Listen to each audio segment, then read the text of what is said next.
Terminó la temporada 1945-1946 de la Liga Mayor de Fútbol, y el León era ya un equipo respetado, puesto que el sorpresivo debut de los Panzas Verdes impresionó a todos los aficionados al balompié en nuestro país.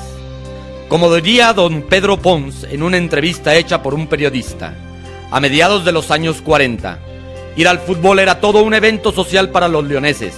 Al Estadio Fernández Martínez se asistía en familia y la gente vestía sus mejores galas.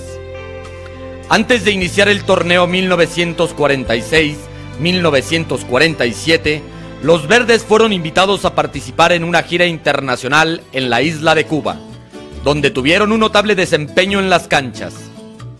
Cuba en aquel tiempo era otro de lo que nosotros tenemos idea ahorita, y tuvieron 4 partidos en ese país. El primer partido se le ganó a un combinado Hispanoamérica, al segundo partido se ganó al Juventud Asturiana, el tercero al Centro Gallego, y en este tercer partido hubo una bronca que todavía, por ejemplo, Montemayor y Toño Bataglia recuerdan con mucho hasta temor, porque les fue muy mal en esa bronca contra los cubanos.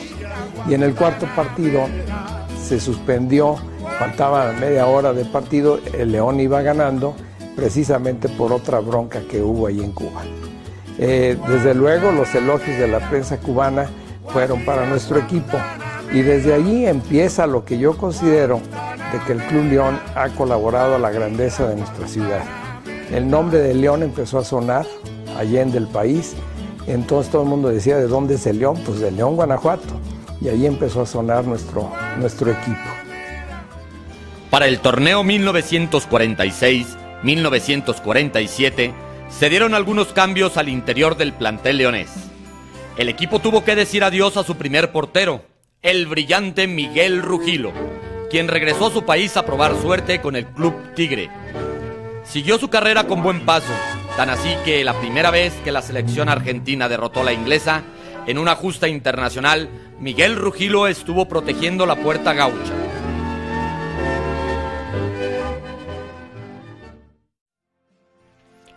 En la directiva, la presidencia del club la asumió el doctor José Castro Amezquita. Don Pedro Pons fue vicepresidente, mientras que Florencio Quirós el tesorero. Una vez que Rugilo ya no pudo entrenar al equipo, otro gaucho se convirtió en el director técnico, el señor José María Casullo. Otro notable argentino habría de llegar al equipo en 1946, el delantero Edmundo Manzotti, procedente del equipo Atlante. Llegó también un jalisciense que sería un aguerrido campeón goleador con el León, el histórico Adalberto El Dumbo López.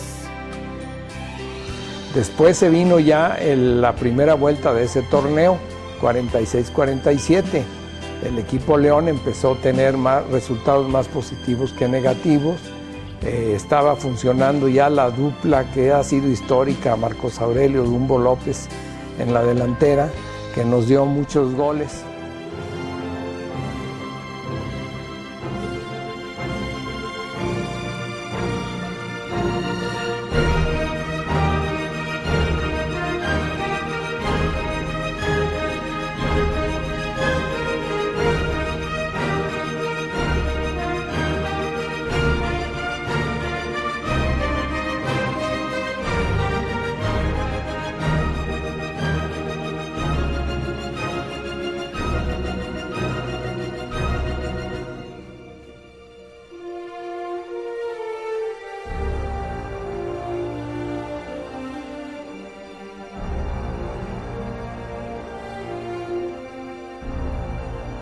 Y se vino el final de la primera vuelta y siempre había un receso en esta mitad del campeonato.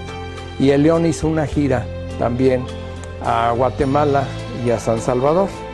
En San Salvador ganó los partidos que jugó, fueron 4, jugando contra la selección de allí, jugando contra otros equipos como el Municipal salvadoreño, y después se fue a Guatemala y allí tuvimos la primera derrota internacional. Perdimos contra el Municipal de Guatemala por 1-0. De todos modos, fueron más triunfos en Guatemala mismo, perdimos 2 partidos, El último fue contra la selección guatemalteca, que jugó como nunca, según se relata, y nos ganaron el segundo partido, pero habíamos ganado 3 anteriores. Uno al Tipográfica Nacional, que se llamaba. En fin, internacionalmente dejó muy bien parado al fútbol mexicano nuestro Club León.